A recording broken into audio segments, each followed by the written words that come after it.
विवेकानंद जी हमेशा गरीबों की सहायता के पक्षधर थे। विवेकानंद जी जो उनका शिक्षा दर्शन का आधारभूत सिद्धांत था, विवेकानंद जी चाहते थे कि सभी लोग शिक्षित बने और शिक्षा के साथ साथ उनके मन, कर्म और वचन क्या हो, शुद्ध हो। विवेकानंद जी चाहते थे कि जरूरी नहीं है कि बालकों या व्यक्तियों किताबों का ही ज्ञान हो।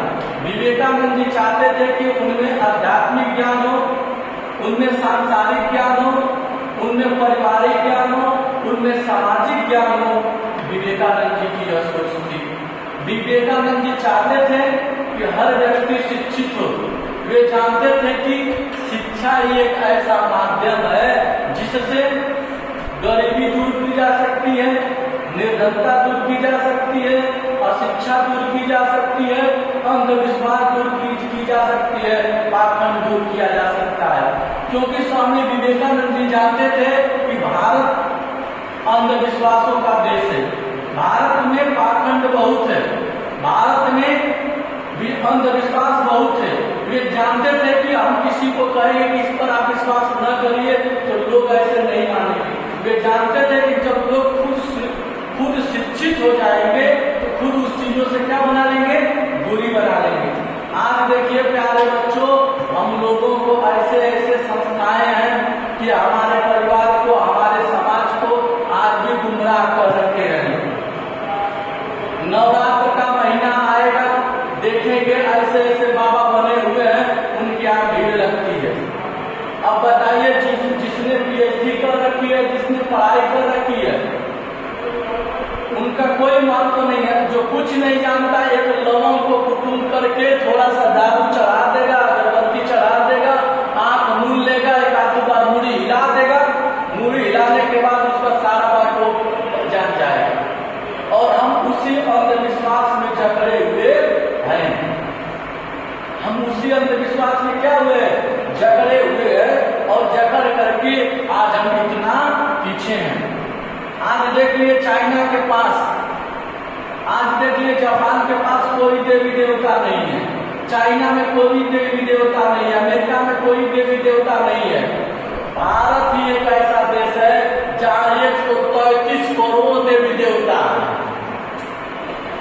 तो हमको विचार करना है।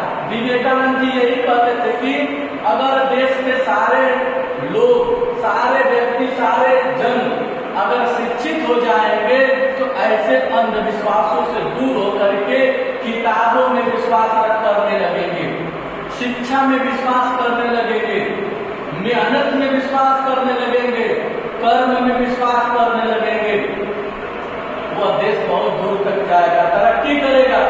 अब विचार करिए कि हमें, और जापान एक ऐसा देश है जहां परमाणु बम हिरोशिमा नामक स्थान पर गिराया गया था, पूरा देश तहस नहस हो गया। और तहस नहस के बावजूद भी आज तकनीकी में जापान कहाँ है, 1 नंबर पर है कि नहीं है?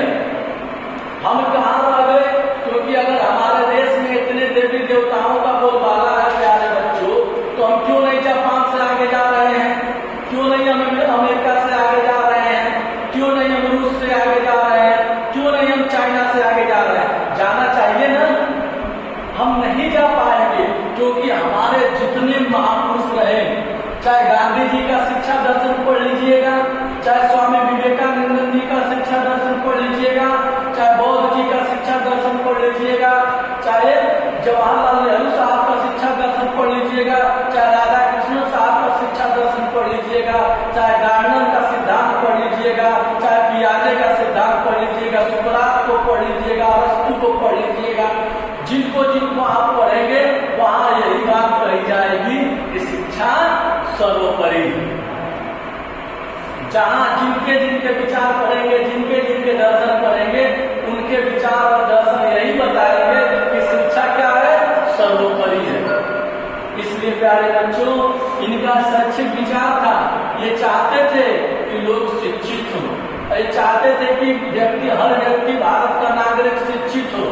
ये जानते थे यदि भारत का हर एक नागरिक अगर शिक्षित होगा तो वह अपनी गरीबी को दूर करेगा, अपनी निर्धरता को दूर करेगा, अपने अंधविश्वास को दूर करेगा, अपने पाखंड को दूर करेगा। वह किस में विश्वास करने लगेगा?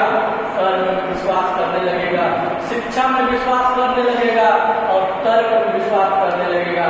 जिस दिन वह व्यक्ति इन सब चीजों में विश्वास करने लगा, सच में उस व्यक्ति को कहीं किसी प्रकार का दुख नहीं होगा।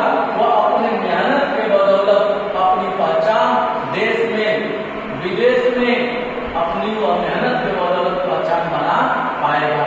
एपीजे अब्दुल कलाम का इतिहास पढ़ेंगे, पता चलेगा कि उनको पढ़ने के लिए पैसे नहीं थे तो उनकी बुआ दाना बेची थी। अम्बेडकर जी का इतिहास पढ़ेंगे, दलित समुदाय से आते थे, उनको पढ़ने के लिए जगह नहीं मिलता था, वह यह घुमा फिरा नहीं करते थे, लेकिन उन्होंने शिक्षा में विश्वास रखी।